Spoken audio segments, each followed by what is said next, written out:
దినం దేవుని వాగ్దానం. ఈ ఉదయకాల సమయంలో ఈ దినం దేవుని వాగ్దానం అనే చక్కటి ఆత్మీయ కార్యక్రమానికి ప్రేమతో ఆహ్వానిస్తూ అందరు బాగున్నారా? ఉదయం లేచారా? ఈ ఉదయకాలం ఎంతమంది 5 to 6 పాస్టర్ ప్రవీణ్ యూట్యూబ్ నుండి లైవ్ చూస్తున్నారండి. చక్కగా వర్తమానం ప్రార్థనలు ఉంటున్నారు. దేవుడు మీకు ఇచ్చిన అవకాశం కదా, మీరు అందరూ కూడా దేవునితో సన్నిహితులై ఆత్మీయ బంధంలో ఉండాలని దేవుడు మీకు ఇచ్చిన ఈ చక్కటి అవకాశాన్ని ఉపయోగించుకోండి. రెండవదిగా, ఎంతమంది మీరు బలహీన పరిస్థితులు, కుంగిపోయిన స్థితులు, అలసిపోయిన స్థితులు, ఓడిపోయిన స్థితులు, ఒంటరి స్థితిలో, మానసిక పోరాటాల్లో ఉన్నారు. దేవుడు మీ పక్షంగా ఉన్నాడు. మీకు ఏది విరోధి లేదు. మిమ్మల్ని దీవించబోతున్నాడు. కష్టకాలంలో దుఃఖ సమయాలు ఉంటాయి, అవన్నిటికీ విజయం ఉంటుంది. రెండవదిగా, ఎవరు యేసుని ఇంకా అంగీకరించలేదో, రక్షకుడు దేవుడిని నమ్మని వారు ఈరోజు మీ హృదయంలో క్రీస్తుని చేర్చుకుని, ఆయనే రక్షకుడు, ఆయనే దేవుడు. మనందరి పాపాల నిమిత్తం రక్తం కార్చి ప్రాణం పెట్టి మరణించి తిరిగి లేచినవాడు, మరలా వెళ్ళి పరలోకం వెళ్ళి రాబోతున్నాడు. యేసు ప్రభువుని నమ్ముకుంటే నీకు పాపక్షమాపణ, పరలోకము, నిత్య జీవము. ఈ లోకంలో కూడా ఆయన నీకు తోడుకుంటాడు. ఎన్ని బాధల్లో, ఎన్ని కష్టాల్లో, ఈ బాధలన్నీ ఉన్నాం, మా జీవితాన్ని చూడవని ప్రార్థన చేస్తున్నారా? ఈరోజు దేవుడు మనకిస్తున్న చక్కటి శ్రేష్టమైన వాగ్దానం చదువుకుందాం. నేను చదువుతున్నాను యెషయా గ్రంథం 57వ అధ్యాయం 18వ వచనం. నేను వారి ప్రవర్తనను చూచితిని, వారిని స్వస్థపరచుదును, వారిని నడిపింతును, వారిలో దుఃఖించు వారిని ఓదార్చుదును. ఎవరండి ఈ మాట అంటుంది? దేవుడు. నేను వారిని స్వస్థపరచుదును, ఓదార్చుదు. చూడండి, ఏం చేసిన దేవుడే కదా మనకి. బాగు చేసేవాడు ఆయన, ఓదార్చేవాడు ఆయన. దుఃఖించు వారిని, వారి దుఃఖము నుండి ధైర్యము, ఓదార్పు, నెమ్మది, భారం నుంచి విడిపించే. చూడండి ఎంత చక్కటి మాట. నేను ఈరోజు మీకు ఇస్తున్న వాగ్దానం ఇది. దుఃఖించు వారిని ఓదారుస్తా. నేను దుఃఖపడే వారిని ఓదారుస్తా, వారికి ధైర్యం ఇస్తా, వారిని స్వస్థపరుస్తా. ఈ మాట ఎవరంటున్నారు? దేవుని ప్రజల విషయమే మాట్లాడుతూ, ఈరోజు నువ్వు దుఃఖంలో ఉన్నావా? దేవుడు నేను ఓదారుస్తాడు. రోగంతో ఉన్నావా? ప్రభు నేను స్వస్థపరుస్తాడు. రక్షణ లేకున్నావా? యేసు రక్షకుడు దేవుడు నీ పాపాలు క్షమించి ఆయన రక్తములో నీ పాపాలు కడిగి నీకు నిత్య జీవం ఇస్తాడు. ఇంతకు మించి దేవుడు మనకి ఏమి ఇవ్వాలండి? ప్రాణం పెట్టినవాడు. అందుకని ఈరోజు నీకు నాకు నేను స్వస్థపరచుదును. నీ దుఃఖము నుండి నిన్ను, దుఃఖము, ఎందరో దుఃఖముతుంటారు కదండి. చాలా దుఃఖం ఉందండి, చాలా వేదన ఉందండి, చాలా బాధ ఉందండి అంటారు. ఖచ్చితంగా దుఃఖపడి నిన్ను ఓదార్చబోతున్నాడు ఆయన. నీ దుఃఖము నుండి ఓదార్పును ఎంతండి.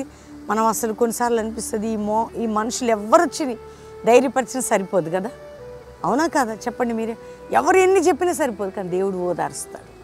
అందుకని ఈరోజు అంటున్నాడు, నేను స్వస్థపరిచెదను, నీ దుఃఖము నుండి నువ్వు ఓదార్పు నొందెదవు. ఆమెన్. దుఃఖం నుండి ఓదార్పు నొందెదవు, నేను నిన్ను స్వస్థపరిచెదను. ఈరోజు వాగ్దానం చెప్పండి, నీ దుఃఖము నుండి నువ్వు ఓదార్పు నొందెదవు. ఆమెన్. ధైర్యంగా ఉండు. ఆ మాట పెట్టు. ఈరోజు దుఃఖము నుండి నేను ఓదార్పు నొందేదను. నన్ను ఓదార్చబోతున్నాడు నా దేవుడు. నా దేవుడు నన్ను విడిపించబోతున్నాడు. దేవుడు నన్ను స్వస్థపరచబోతున్నాడు. అక్కడ ధైర్యంగా ఉండండి. దేవుని కృతజ్ఞతలు చెల్లించండి. వాగ్దానాన్ని ఎత్తిపట్టి ప్రార్థన చేయండి. ప్రభుని ఎక్కువగా ప్రేమించండి. అందరం ప్రార్థన చేసుకుందాం. తండ్రి, ఉదయకాలం ఎంతమంది వాగ్దానం రిసీవ్ చేసుకున్నారు? రక్షణ లేని వారికి రక్షణ, పాపక్షమాపణ. అయ్యా, రక్షణ లేని ప్రతి బిడ్డ రక్షించబడాలి. పాపంలో ఉన్నవారు రక్షణ పొందాలి. పడిపోయిన వారు ఆత్మీయంగా లేవారి. రోగములతో ఉన్న వారికి నువ్వు స్వస్థపరచుదని అన్నావు, స్వస్థపరచండి. దుఃఖములు ఉన్న వారికి ఓదార్పు దయచేయండి. విడిపోయిన కుటుంబాన్ని కట్టండి అయ్యా. అయ్యా, వివాహం కాని బిడ్డలకి చక్కటి సంబంధాలు, ఘనమైన వివాహాలు, అప్పుల భారం నుంచి విడిపించాయా, ఆర్థిక భారం నుంచి విడిపించాయా, మానసిక రోగాల నుంచి విడిపించాయా, కృంగిన స్థితి నుంచి విడిపించాయా, తప్పిపోయిన స్థితి నుంచి విడిపించాయా. ఏ పరిస్థితిలో నీ బిడ్డలున్నా వారి ధైర్యంతో, విడుదలతో, సమాధానంతో వారు ఉందురుగా కానీ మేము ప్రార్థన చేస్తున్నాం. అయ్యా, ఇతర దేశాలు మా ప్రియులందరినీ రక్షించండి. క్షేమకరమైన స్థితి వారికి మీరు దయచేయండి. ఎంతమంది కుటుంబ పోరాటం, ఆర్థిక పోరాటం, మానసిక పోరాటం, రకరకాల బంధకములు ఉన్నారు, విడిపించండి. ఇతర దేశం మా ప్రియులందరినీ రక్షించి వారున్న దేశంలో వారికి మంచి జాబ్స్, ఆత్మీయ సెటిల్మెంటు, వారు ఉజ్జీవించబట్టకు వారిని ప్రొటెక్ట్ చేయమని ప్రార్థిస్తున్నాం. దైవజనుల వారి బిడ్డల్ని మీరు కాపాడి సంఘాలకు కంచి వేయండి. అయ్యా, సంఘం లేదని వెళ్ళిపోయిందని ఏ దైవజనులు ఏడుస్తున్నా తిరిగి వారు సంఘాలు కట్టబడి వారు నూతనపరచబడాలి. కల్వరి పరిచర్యను కూడా మీరు ఆశీర్వదించి మా మినిస్ట్రీ మీద అపవాది శక్తులు లయపరిచి ఈ సేవని ఉన్నతంగా మీరు లేవనెత్తే సంఘం అంతటిని మీరు ఆశీర్వదించండి. ఎవరెవరు ప్రభా ఈరోజు మ్యారేజ్ అయిన కుటుంబాన్ని బ్లెస్ చేస్తూ వారికి చక్కటి ఆశీర్వాదం ఈ సంవత్సరంలో కలుగునుగాక. నూతన కృపతో నింపండి. ఎవరిది బర్త్డేని వారిని బ్లెస్ చేస్తున్నాం, వారు గొప్పవారు కావాలి, ఆత్మీయంగా అన్ని విధాలుగా వర్ధిల్ల చేయండి.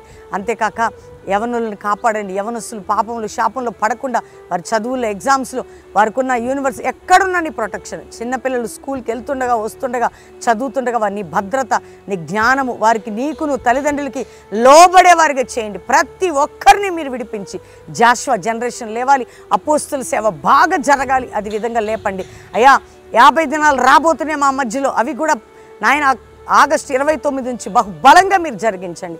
ఈరోజు విడుదల చేసి ఏ రిక్వెస్ట్ పెట్టిన వారందరికీ విడుదలనిచ్చి గొప్ప కార్యం చేయమని అయ్యా. భూ సంబంధమైన తగాదాల నుంచి విడిపించి, కోర్టు కేసులు కొట్టివేయబడి న్యాయం జరిగించి, అక్రమ కేసులు తుడిచిపెట్టబడి బిడ్డలకు న్యాయం చేసి, దుఃఖములు ఉన్న వారందరినీ ధైర్యపరిచి ఓదార్చి అందరినీ లేవనెత్తి మీరు తోడై ఉండమని, ఎవరైనా త్రాగుడి వ్యసనాలకి జూదమంటి విడుదల ఆ యొక్క బంధకం నుండి విడుదల దయచేసి తోడై ఉండమని యేసు నామములో అడుగుచున్నాం తండ్రి.